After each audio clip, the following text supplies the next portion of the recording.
বাড়িতে নতুন মেহমান এসেছে, কুরবানির পরে নতুন কি রান্না করবেন সেটা নিয়ে ভাবছেন? এই সবকিছুর সমাধানের জন্য আজকে নিয়ে এলাম ইউনিক এবং আকর্ষণীয় একটি রেসিপি, মাটন লেগ রোস্ট। আসসালামু আলাইকুম, আমি Nusrat Sathi from my page and channel lazy biz by Nusrat. স্বাগতম জানাচ্ছি আমার আরো একটি নতুন ভিডিও। আজকে কুরবানি স্পেশাল নতুন একটি রেসিপি নিয়ে চলে এসেছি, তো চলুন শুরু করা যাক। মাটন লেগ রোস্টের জন্য সবার প্রথমে আমি একটি মাটন লেগ পিস নিয়ে নিয়েছি। এটাকে ভালো মতন ধুয়ে তারপরে আমি লবণ পানির মধ্যে 2-3 ঘন্টা ভিজিয়ে রেখেছি। তারপর লবণ পানি দিয়ে উঠিয়ে একটা ছুরির সাহায্যে কেচে তারপর ভালো মতন আবারও ধুয়ে নিয়েছি। এরপর এই লেগ পিস থেকে পানিগুলো ভালোভাবে ঝরিয়ে নিয়েছি। এখন এই লেগ পিসে যতটুকু পানি আছে তা একটি কিচেন টিস্যু অথবা টাওয়াল দিয়ে ভালোভাবে মুছে নিয়েছি। এবার একটি শুকনা পাত্রে মাটন লেগ পিসটা নিয়ে নিয়েছি।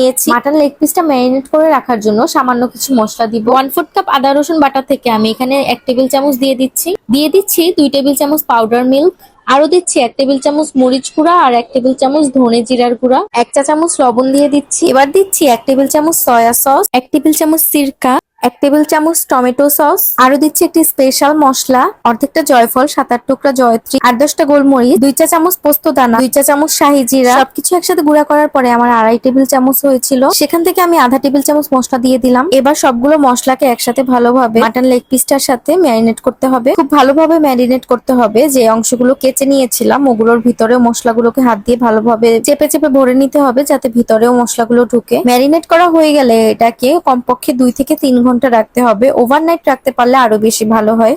এখন একটি মশলা তৈরি করে নিব। একটি পাত্রে 1/4 কাপ অনিয়ন পেস্ট নিয়ে নিলাম। নিয়ে নিচ্ছি 1/4 cup garlic ginger paste, half cup টক দই। আমরা রোস্টের জন্য প্রথমেই যে গুঁড়া মশলাটা করে নিয়েছিলাম সেটা পুরোটা দিয়ে দিলাম। দিয়ে দিচ্ছি 1 টেবিল চামচ চিনি, 7-8টা কাজু বাদাম আর 10-12টা কিশমিশ একসাথে পেস্ট করে দিয়ে দিচ্ছি।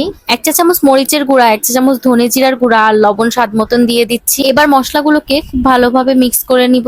3 ঘন্টা পর চলে আসলাম ম্যারিনেট করা লেগ পিসটা ভাজতে। 1 কাপ তেল নিয়ে নিয়েছি। এই তেলের মধ্যে পেঁয়াজ বেরেস্তা করা হয়েছিল আর এটার সাথে ঘিও অ্যাড করা হয়েছিল। এবার ম্যারিনেট করা লেগ পিসটাকে তেলের মধ্যে দিয়ে ভাজতে হবে। 10 থেকে 15 মিনিট মিডিয়াম আঁচে এক পাশ ভেজে উল্টে দিব। এরপর অপর পাট আবার 10 থেকে 15 মিনিট ভাজতে হবে। ভাজার সময় ঢাকনাটা দিয়ে দিবেন, তাহলে এটার তেলটা আর ছিটে বাইরে আসবে না। লেগ পিসটা ভাজা হয়ে গেলে এরপর ওই তেলের মধ্যেই দিয়ে দিচ্ছি গরম মশলা, 2-3টা এলাচ, ছোট 2-3টা দারুচিনি স্টিক আর একটা তেজপাতা। এরপর দিয়ে দিচ্ছি হাফ কাপ পেঁয়াজ কুচি। পেঁয়াজটা ব্রাউন কালার হয়ে গেলে আমরা যে মশলাটা রেডি করে রেখেছিলাম সেটা দিয়ে দিচ্ছি। এরপর মশলাটাকে অনেকক্ষণ ধরে কষিয়ে নিব। তেল উঠে আসলে এর মধ্যে দিয়ে দিচ্ছি লেগ পিসটা দিয়ে মশলার সাথে আবারও কষিয়ে নিব। এই সময় যদি মশলাটা লেগে যায় তাহলে সামান্য পানি দিব। কষানো হয়ে গেলে এরপরে 1 কাপ গরম দুধের মধ্যে 3 চা চামচ ঘি দিয়ে এর মধ্যে দিয়ে দিচ্ছি। আরো দিয়ে দিচ্ছি গরম পানি। লেগ পিসটা যাতে একদম ডুবো ডুবো হয়ে যায় এরকম ভাবে পানি দিতে হবে। কম পানি দিলে কিন্তু এখানে লেগ পিসটা সিদ্ধ হবে না, মধ্যে কাঁচা কাঁচা থেকে যাবে। এরপর ঝোলটা ফুটে আসলে ঢাকনা দিয়ে ঢেকে রান্না করতে হবে। তবে কিছুক্ষণ পর পর চেক করতে হবে নিচ দিয়ে যাতে মশলাটা লেগে না যায়। প্রায় 1.5 ঘন্টা রান্নার পরে ঝোলটা যখন এরকম টেনে এসেছে, উপর দিয়ে আমি বেরেস্তা আর 1 চা চামচ গরম মশলার গুঁড়ো দিয়ে দিচ্ছি।